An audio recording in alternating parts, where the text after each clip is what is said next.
오늘 말씀의 주인공은 베드로입니다. 그런데 사람이 좀 이상해요. 근데 사람은 베드로인데 부활하신 예수님을 만나기 전, 아니 성령을 경험하기 이전의 베드로와 성령을 경험한 이후의 베드로가 너무 달라졌어요.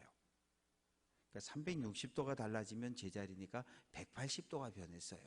완전히 변했어요. 어떻게 그럴 수 있었을까? 예수님의 십자가 앞에 예수님을 부인했거든요. 한 번, 두 번이 아니라 3번씩이나요. 부인하여 이르되 부인하여 이르되, 그 다음에 3번째는 저주하며 맹세하여 이르되 나는 그 사람을 알지 못한다. 저주라고 하는 이 단어는 우리 조선시대 사극을 보면 그 왕궁 안에서 미워하는 그 후궁이든 누구든 인형 만들어 놓고 바늘 가지고 콕콕 찌르면서 저주하면 그 후궁이 아파가지고 막 이런 모습들 보셨잖아요. 그 저주한다는 건 그런 이야기예요. 그 사람이 잘못되기를 바라는 그런 마음이 이 저주한다라고 하는 단어 속에 있는데, 중요한 것은 나 예수 모른다는 거예요. 그냥 나 모른다고 그러는 게 아니라, 저주한다는 얘기는 나 예수 저 새끼 몰라요. 난 저 새끼하고 아무 상관도 없어요. 누가? 베드로가. 12제자 가운데 그래도 제일 잘난 척했던 수제자였던 베드로가 고난을 만났을 때 예수와의 관계 없음을 선언해 버린 거예요. 난 예수와 상관없어요. 그러니 날 괴롭히지 마세요라고. 부활하신 예수님이 베드로를 만나서요, 시몬아, 내가 나를 사랑하느냐? 한 번 묻고 두 번 묻고 3번 물었을 때 베드로는 쓰러집니다. 아시지 않습니까? 내가 지금 얼마나 세상 말로 쪽팔리고 정말 선생님 앞에 서 있기도 부끄러워 죽겠는데 왜 자꾸 모르시냐고요. 정말 부끄럽습니다. 자기 자신을 그렇게 드러내잖아요. 그러던 베드로가 오순절에 성령을 받고 그리고 뛰쳐나가잖아요. 그리고 나서 복음을 외치기 시작합니다. 그러다가 그만 떨그덕 잡혀서 산헤드린 공회에 끌려갔습니다. 예수님이 서셨던 바로 그 자리에서 베드로가 재판을 받는 거예요. 대제사장이 이야기합니다. 야 베드로, 너 이번 한 번은 봐줄게. 사도행전 2장 18절, 도무지 예수의 이름으로 말하지도 말고 가르치지도 말아라. 예수의 예자도 꺼내지 말라는 거예요. 그러면 너 풀어주겠다는 거예요. 너 옛날에는 예수 모른다고, 나 예수와 관계 없다고, 나 정말 모른다고 네가 스스로 고백하지 않았니? 너 이번에 겁만 주고 풀어줄 테니까 내가 고백했던 대로 살아. 예수와 관계없는 사람으로 살아. 예수 입에 꺼내지도 말고 살아. 그럴 때 베드로는 그럴 수 없다는 거예요. 나는 이제 예수와 관계 있는 사람으로 살겠다는 거예요. 나 예수와 관계 있다는 거예요. 죽이려면 죽이라는 거예요. 예수를 너희가 십자가에 못 박아 죽였는데 하나님이 죽은 예수를 다시 살려냈다. 우리가 죽었다가 다시 살아난 예수를 만났다, 보았다. 우리가 증인이다. 나는 예수의 제자로, 예수와 관계 있는 사람으로 살겠다고 외칩니다. 그러니 산헤드린 공회에서 베드로를 어떻게 할 수가 없는 거예요. 도대체 무엇이 베드로를 이렇게 겁없는 사람으로 만들어 놨을까요? 없어요. 부활하신 예수님 만났고 그리고 성령 받았고, 부활하신 예수님을 만나는 것 그리고 성령을 경험하는 것, 이게 신앙생활의 놀라운 힘이 되는 거예요. 우리가 믿음의 길을 걸어오면서 기도했잖아요. 금식 기도도 해보고 작정 기도, 철야 기도, 하여튼 많은 기도들을 해보셨어요. 그런데 기도하다가 놀라운 은혜를 경험하는 거예요. 뭔가 하면 하나님께서 내 마음속에 평안을 주시고 내 기도의 제목들을 내가 원했던 것보다 원하지 않은 방향으로 더 놀랍게 풀어주시고 해결해주는 방법을 우리가 경험을 하게 되는 거예요. 그리고 사람들이 나를 보고 이 사람이 왜 이렇게 변했지? 요새 뭐 좋은 일 있어? 요새 뭐 좋은 일 있어? 권사님 뭐 요새 좋은 일 있어? 자꾸 사람들이 묻는 거예요. 왜? 내 얼굴이 너무 화나니까. 왜 마음이 화내요? 은혜를 받았으니까. 하나님의 은혜가 내게 임하고 하나님이 나를 사랑한다는 확신이 생기니까 내 얼굴에 그늘이 생길 이유가 없어요. 그러면 내 얼굴을 나는 못 보지만 많은 사람들이 나를 보고 저 사람이 저런 얼굴이 아닌데, 늘 보면 그냥 인상 팍 쓰고 인생 참 재미없고 그렇게 살던 사람인데 어느 날부터 빵긋 웃고 다니니까 도대체 저 사람에게 무슨 일이 벌어졌지? 궁금한 거예요. 그리고 저 사람이 가만 보니까 교회를 다닌다 그랬는데 저 사람 다니는 교회가 어디지? 춘천제일감리교회를 다닌다는 거예요. 그럴 때 그 사람의 마음속에, 그 사람을 바라보면 불신자들 친구들의 마음속에 나도 저 사람 따라서 좀 저 교회를 가보고 싶다. 왜? 나도 저 교회 가면 내 얼굴도 밝아지지 않을까? 근데 교회 안에 들어왔는데 많은 사람들이 얼굴이 바짝바짝 환해요. 그리고 반갑게 맞이해주고 이렇게 보니까 사랑이 있어요. 그러면 예수 믿는 거예요. 예수 믿는 거예요. 교회는 거룩함이 있는 공동체예요. 거룩한 공동체예요. 왜? 하나님의 영이, 성령이 임재하는 공동체이기 때문에. 초대교회는 어떤 모습을 가지고 있었을까요? 37절, 백성들이 이 말을 듣고 마음에 찔려 베드로와 다른 사도들에게 물어 이르되 형제들아 우리가 어찌할꼬 하거늘. 베드로가 선포한 말씀을 들었는데 마음에 찔림을 받았다는 거예요. 찔렀다는 얘기는 쇠꼬챙이나 바늘과 같은 걸로 침으로 다 쿡쿡 찔렀다는 얘기예요. 뭐 할 정도로 내 마음에 통증이 느껴질 정도로 아파 내 마음이 아플 정도로 찔렸다는 거예요. 찔렸다는 거예요. 그래서 그냥 단순하게 찔리는 게 아니라 고통스러운 거예요. 침 맞아 보신 분들이 있잖아요. 이 헌혈하러 가면 그 혈액형 검사하고 이것저것 다 검사하고 여기다가 바늘을 찔러요. 따끔합니다. 네. 한 번도 못 쳐다봤어요. 바늘을 쿡 찌르는 거. 왜? 따끔합니다. 그럼 나도 모르게 눈을 감아버리거든요. 이 따끔하는 거 이게 순간적인 1초, 0. 몇 초밖에 안 되는데 그 눈을 딱 감아버려요. 한 번도 이렇게 눈 뜨고 쳐다본 적이 없어요. 찔린다라고 하는 건 통증이 있어요. 찔린다는 건 아픔이 있어요. 그런데 하나님의 말씀이 가시가 되어서 내 마음을 찌른 거예요. 그런데 이 마음의 찔림을 받는다는 건 이 마음이 노골노골하다는 이야기예요. 이 마음이 플라스틱처럼, 이 마음이 돌처럼, 이 마음이 쇠 철판처럼 단단하게 굳어져 있으면 침 아니라 뾰족한 송곳 갖고 찔러도 꿈쩍도 안 해요. 이 마음이. 어떤 마음들이? 화인 맞은 양심들이. 화인이라고 하는 것은 화상을 입었다는 얘기거든요. 우리 몸 어딘가에 화상을 입으면 그곳에 신경이 죽어서 그 다음부터는 감각이 없어져요. 하나님의 말씀을 듣는 우리들의 마음이 마음밭이 노골노골해야 되는데 노골노골하지 못하고 쇠철판처럼 돌멩이처럼 프라스처럼 딱딱하게 굳어 있으면 하나님의 말씀이 이게 송곳이 돼서 우리 마음을 찔러도 아무 감각이 없어요. 목회자가 어떤 설교를 해도 아무 움직임이 없어요. 하나님의 말씀은, 진리의 말씀은 우리 마음밭을 지나갈 때 마치 말이 막 들고 뛰면 이 말 발굽에 의해서 땅이 푹푹 파이잖아요. 푹푹 파이는 것처럼 하나님의 말씀이 우리 마음밭을 쿡쿡 파고 지나가는 거거든요.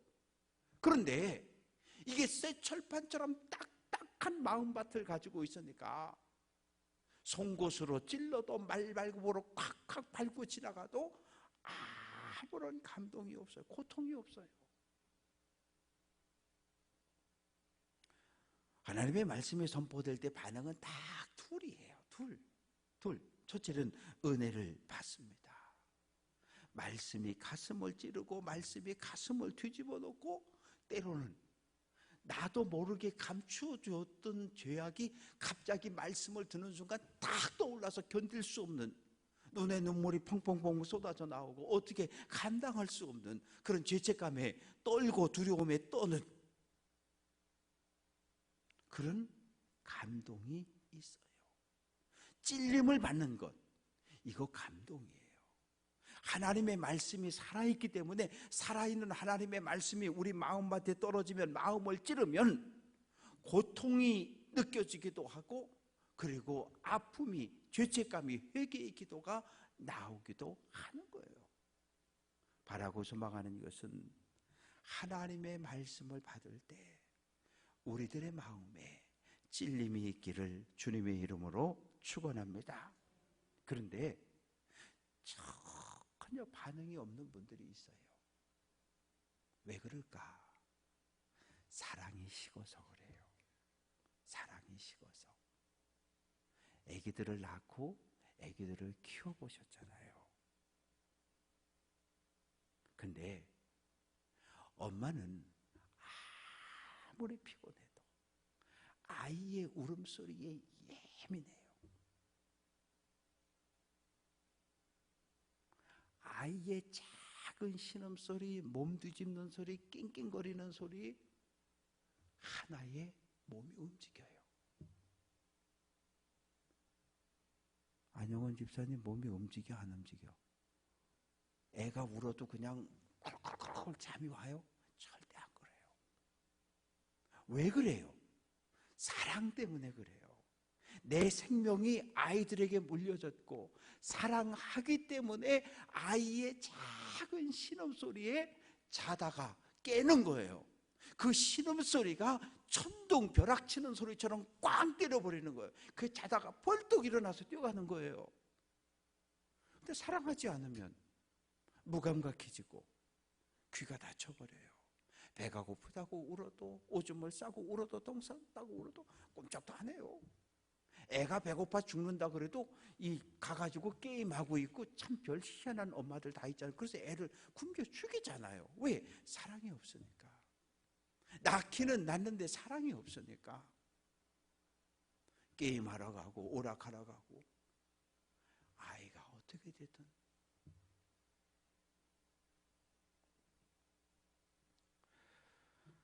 말씀이 선포되는데 반응을 하지 않아요. 왜요? 마음이 딱딱하게 굳어져 버렸기 때문입니다. 누가복음 24장 32절 말씀 보면 예수님이 십자가에 죽었어요. 그리고 부활한 줄 모르고 두 제자가 엠마오로 내려갑니다. 내려가면서 힘이 하나도 없어요. 예수님이 유대 왕이 될 줄 알았는데, 예수님이 로마 제국 군대와 싸워서 유대를 해방시켜줄 메시아인 줄 알았는데 터덕터덕 내려가요. 아휴, 그동안 예수님 따라다니라고 시간 버리고, 그동안 돈을 벌어서도 얼마를 벌었을 텐데, 적금을 벌었을 때도 얼마를 벌었을 텐데, 그러다가 예수님을 만나잖아요. 같이 식사를 하고, 그리고 예수님이 하나님의 말씀을 들려주고 해석해 줄 때 그들의 마음이 뜨거워졌다 그랬어요.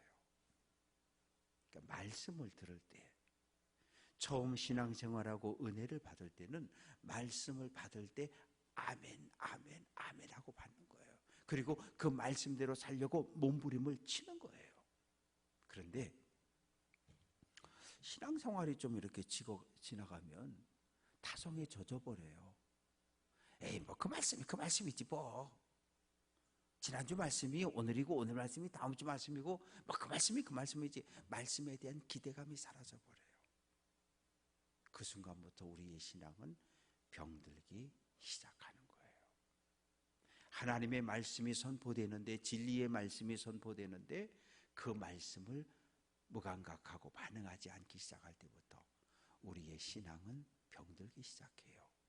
그러면 뭐가 들어옵니까? 세상의 가치관과 세상의 흐름에 눈을 빼앗기고 마음을 빼앗기기 시작합니다.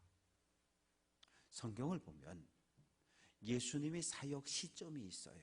예수님이 언제부터 사역을 시작했을까요? 마태복음 3장 17절, 하늘로부터 소리가 있어 말씀하시되 이는 내 사랑하는 아들이요 내 기뻐하는 자라. 하늘 아버지의 음성을 예수님이 듣고 그때부터 사역을 시작을 하십니다. 이 대단히 중요해요. 말씀을 듣는다는 것, 음성을 듣는다는 것. 그래서 달력을 보면 일요일이 제일 앞에 있어요. 일요일이 제일 앞에 있어요. 그리고 월화수목금토 있고요. 그러면 달력을 놓고 보면 일요일, 주일이라고 하는 이 날은 한 주간을 시작하는 첫날이 되는 거예요. 근데 우리는 자꾸 세상의 흐름을 따라가요. 주말 그러면 언제부터예요? 금요일 오후부터 노는 시간이에요. 그리고 월요일부터 일하는 시간이고. 그런데 하나님을 믿는 우리들에게 있어서 주일 예배는 생명이에요. 왜? 한 주간을 시작하는 첫날 하나님의 말씀을 듣고 그 말씀을 붙잡고 월요일부터 토요일까지 살아내야 되는 거거든요. 그런데 주일을 가볍게 대해요. 아이 저기 그 말씀이 그 말씀이니까 한 번쯤 안 가도 괜찮지. 우리나라 드라마는 한 주, 두 주를 안 봐도 다 연결이 돼요. 왜? 그게 그거니까. 그런데 그런 생각이 우리 마음속에 들어오면 안 돼요. 그래서 하나님의 말씀이 우리에게 들려줘야 하고 한 주를 시작하는 첫날 주일 예배에 생명을 걸고 목숨을 걸어야 돼요. 요즘은 많은 분들이 옛날처럼 신앙생활 권사님들이 시작할 때처럼 주일에 대해서 그렇게 강한 이런 개념들이 없어졌어요. 그러나 초대교회도 그렇고 우리나라 복음이 들어와서도 그렇고 믿음을 시작했던 권사님들의 첫 시작할 때는 주일 성수가 대단히 중요한 일이었어요. 왜? 한 주간을 시작하는 첫날 전심으로 우리의 몸과 마음을 다하여 온 마음을 다해 하나님을 예배하고 선포되는 말씀을 아멘으로 받고 그 말씀을 붙잡고 한 주간을 믿음의 길을 달려갈 수 있었기 때문입니다. 그래서 말씀을 듣는 일에 실패하면 신앙생활은 결코 바르게 갈 수가 없어요. 형제들아 우리가 어찌할꼬 라고 했을 때 베드로가 이야기합니다. 38절, 너희가 회개하여 각각 예수 그리스도의 이름으로 세례를 받고 제사함을 받으라. 그러면 성령의 선물을 받는다. 회개하라는 거예요. 회개라고 하는 이 단어는 메타노이아, 관점, 가치관을 바꾼다는 거예요. 안경을 바꾼다는 거예요. 바라보던 시각을 바꾼다는 거예요. 지금까지 나 중심, 세상 중심의 가치관을 가지고 살다가 세상 가치관을 버리고 예수 중심, 십자가 중심, 하나님 중심으로 가치관을, 인생을 전환시켜내는 것, 그것을 회개라고 이야기합니다. 세례를 받고 제사함을 받으라. 세례 요한은 죄를 자복, 공개적으로 내가 옆집에서 계란 한 판을 훔쳐왔습니다. 다시는 안 그러겠습니다. 죄를 공개적으로 인정한 사람에게 물 세례를 주고 다시는 이웃집 계란 훔쳐오면 안 돼, 다짐을 받고 돌려 보냈어요.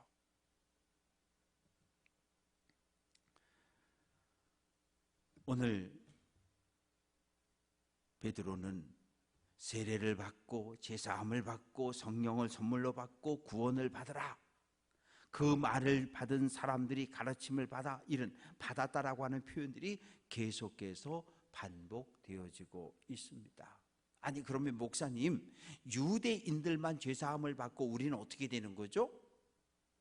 우리는 이방인인데 39절 말씀 보면 이 약속은 너희와 너희 자녀와 모든 먼 데 사람, 모든 먼 데 사람이라 그랬을 때 이 사도행전이 기록될 때 먼 데 사람은 그 당시는 스페인이었어요.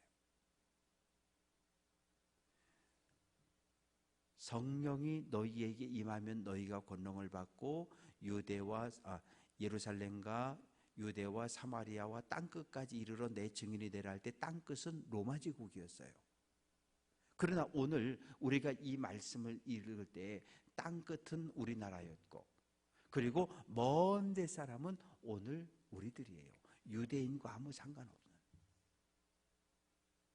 그런 우리들에게도 하나님의 말씀이 들려졌습니다.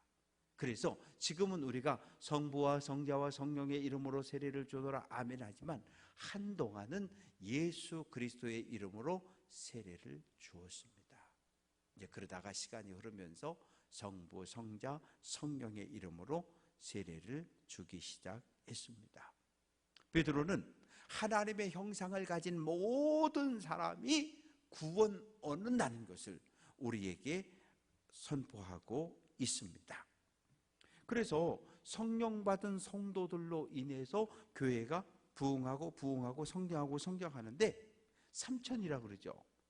첫 번째 예수님, 그리고 12제자, 그리고 누가복음 10장 1절에 70인 전도대, 그리고 사도행전 1장 15절에 마가다락방에 120명, 그리고 오늘 말씀 속에 3,000명, 또 사도행전 4장 4절에 보니까 5,000명. 이 초대교회가 계속해서 부흥하고 성장하기 시작합니다. 이것이 능력 있는 교회, 은혜 받은 교회의 모습이에요. 50년사를 정리하는 그 일을 계속 해가고 있는데, 아마 우리가 50년사를 정리해 보면 우리 교회가 처음에 어떻게 시작되었는지부터 시작해서 지난 50년 동안 어떻게 교회가 부흥하고 성장했다가 어떻게 교회가 갈등하고 싸우고 분열하고 쇠퇴하고 침체하고, 그리고 다시 교회가 회복되고 다시 성장했는가를 우리가 알 수 있게 됩니다. 사람이 태어나면 성장하고 나이가 들고 세상을 떠나는 것처럼 교회도 마찬가지예요. 교회가 개척되어지고 성장하고 부흥하고, 그리고 때로는 분열하고 또 성장하고 또 분열하고, 그러다가 어떤 교회는 쇠퇴해서 사라져버리기도 하고.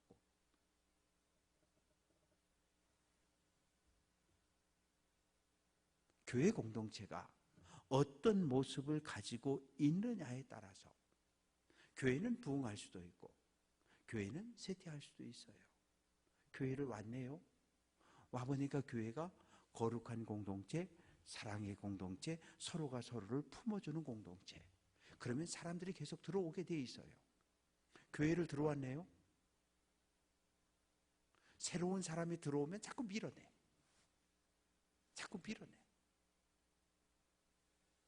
그리고 마음을 열어주지 않아.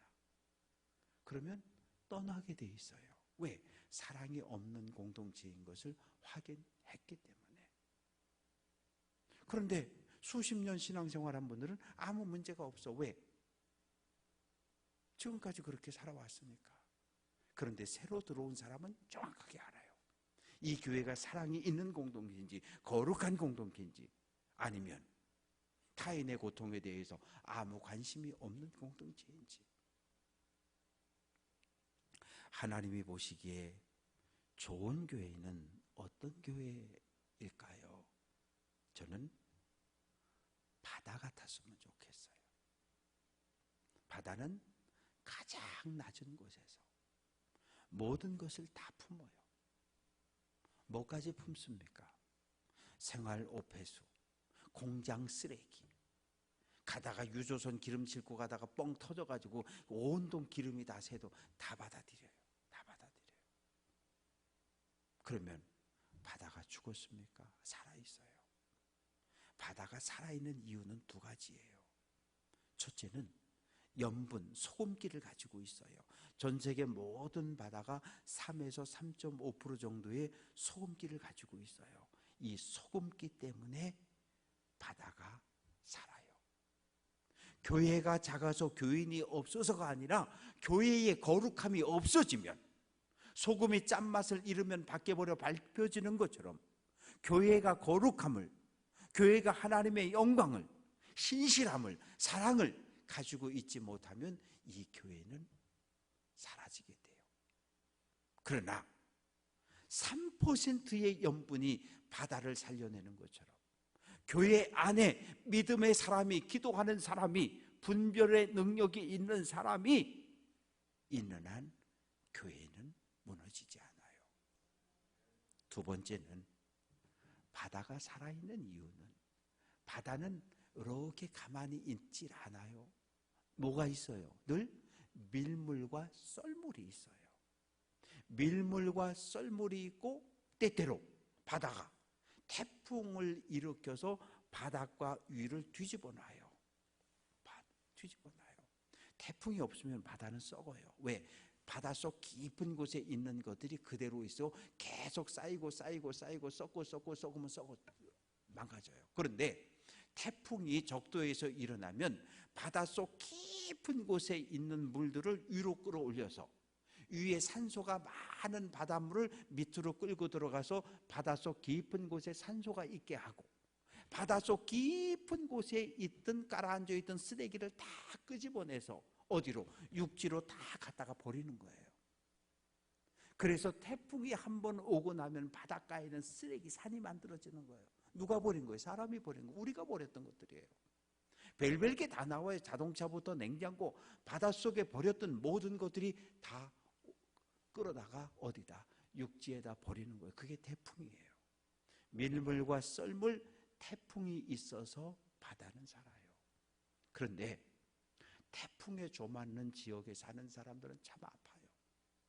우리도 오래전에 태풍, 루사, 매미, 이런 태풍들 우리가 기억을 하잖아요. 그 한 번 지나가면 그 지역은 완전히 절다가 나서 초토화가 됐어요. 많은 사람들이 죽고 집이 무너지고 산사태가 나고 무덤들이 그냥 다 쓸려 내려가서 엉망이 되고,